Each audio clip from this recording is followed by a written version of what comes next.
ఇటీవలి సార్వత్రిక ఎన్నికల్లో బీజేపీ ఉత్తరప్రదేశ్లో 33 సీట్లకే పరిమితం కావడం, అది కేంద్రంలో మోదీ 3 రాకను తీవ్రంగా ప్రభావితం చేయడంతో యూపీ బీజేపీని అసమ్మతి స్వరాలు, అంతర్గత వైరాలు చుట్టుముట్టాయని వార్తలు వస్తున్నాయి. రాష్ట్ర బీజేపీ నాయకులు ఢిల్లీ వెళ్లి వస్తున్నారు. ఏవో నర్మగర్భ వ్యాఖ్యలు చేస్తున్నారు.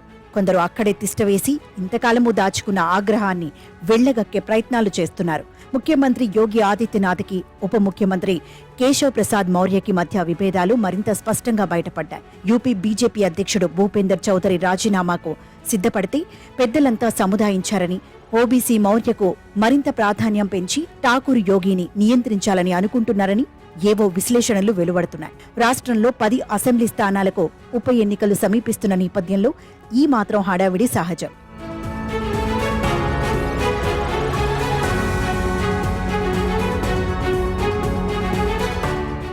తమకు తగ్గడం కంటే సమాజ్వాదీ కాంగ్రెస్ కూటమికి మరో 10 లోక్సభ స్థానాలు ఎక్కువ రావడం యూపీ బీజేపీ నేతలను భయపెడుతోంది. ఈ ఎదురుగాలి మరింత బలపడి రేపటి ఉప ఎన్నికల మీద ప్రభావం చూపుతుందన్న అనుమానం వారిని వెంటాడుతోంది. భారతీయ జనతా పార్టీని ఈ మారు యూపీ ఎన్నటికీ మరవనంత దెబ్బకొట్టింది. 400 పార్ 300 పార్ ఎటూ లేకపోగా సొంత కాళ్ల మీద కేంద్రంలో ప్రభుత్వాన్ని ఏర్పాటు చేయలేని స్థితిలోకి ఆ పార్టీ జారుకోవడంలో యూపీ పాత్ర ప్రధానమైంది. మోదీ దశాబ్ద కాలపు ఏకపార్టీ పాలనకు ముగింపు పలికి మిత్రపక్షాల మీద ఆధారపడాల్సిన పరిస్థితిని కల్పించింది.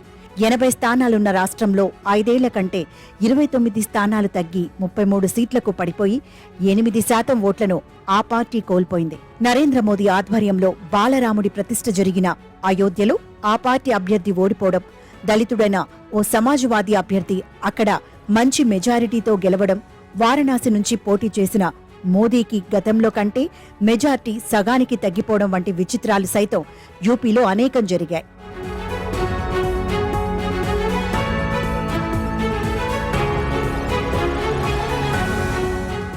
బీజేపీ ప్రవచించే డబుల్ ఇంజన్ సర్కారుకు ఆది పునాది యూపీఏ.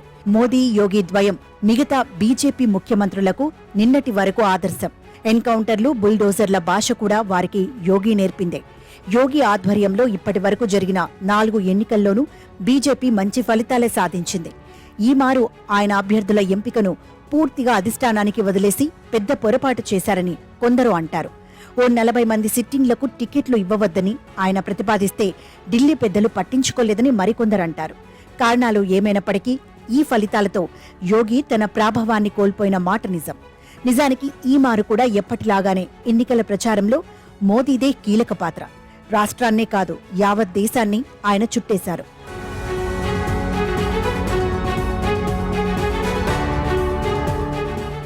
$400 కనీసం 300 సాధించి ఉంటే ఆ ఘనత సహజంగానే మోదీ ఖాతాలో పడి ఉండేది. కానీ ఫలితాలు భిన్నంగా ఉండటంతో యోగి చుట్టూ వేడి రాజుకుంటోంది. చిన్నా చితక కుల పార్టీలు యోగిపై వ్యాఖ్యలు చేయడం కంటే సొంత పార్టీలోనే విమర్శలు రేగడం విశేషం. పరీక్షా పత్రాల లీకులు, అగ్నివీర్, కొత్త పెన్షన్ వంటి విధానాల మీద ప్రజా ఆగ్రహం, యాదవేతర ఓబీసీల ఓట్లు బీజేపీకి తగ్గి ఎస్పీ వైపు మళ్లడం, దళితుల ఓట్లు బీఎస్పీ నుంచి కాంగ్రెస్ కు పోవడం, రాజ్యాంగం మార్పు మాట అణగానవాన్ని భయపెట్టడం ఇత్యాదివి అనేకం బీజేపీ వెనుకంజకు కారణాలయ్యాయి. హిందుత్వాన్ని అధిగమించి సామాజిక న్యాయం ఎజెండా పనిచేయడంతో ఫలితాలు తారుమారయ్యాయి. రాష్ట్రంలో రాబోయే ఉప ఎన్నికల్లో బీజేపీ తన సత్తా చూపని పక్షంలో అప్రదిష్టకు తోడు అనేక కొత్త రాజకీయ సమస్యలు పుట్టుకొస్తాయి. యోగి మౌర్య, చౌదరీలను ఏకతాటి మీదకు తెచ్చి ఈ గండం దాటాలని బీజేపీ పెద్దలు భావిస్తున్నారు.